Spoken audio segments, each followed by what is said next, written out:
Ardhja e emigrantëve për festat e fundvitit ka shtuar ndjeshëm volumin e punës në zyrën e gjendjes së civile të Bashkisë Kukës. Emigrantët që jetojnë jashtë vendit po shfrytëzojnë pushimet për t'u pajisur me dokumente biometrike dhe për të regjistruar fëmijët e lindur jashtë Shqipërisë. Drejtori i zyrës së gjendjes së civile, Ervin Spahiu, pohon se janë marrë të gjitha masat për përballimin e fluksit të shtuar gjatë kësaj periudhe.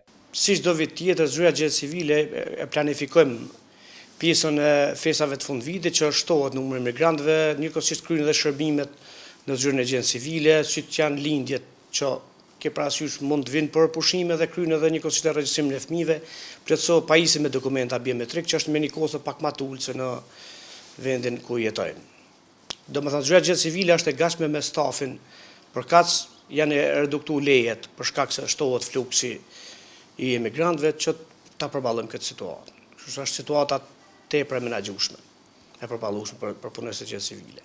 Sipas tij, shërbimi po ofrohet pa ndërprerje dhe me orar të zgjatur në mënyrë që të gjithë qytetarët të marrin dokumentacionin e nevojshëm brenda kohës së qëndrimit të tyre në Kukës.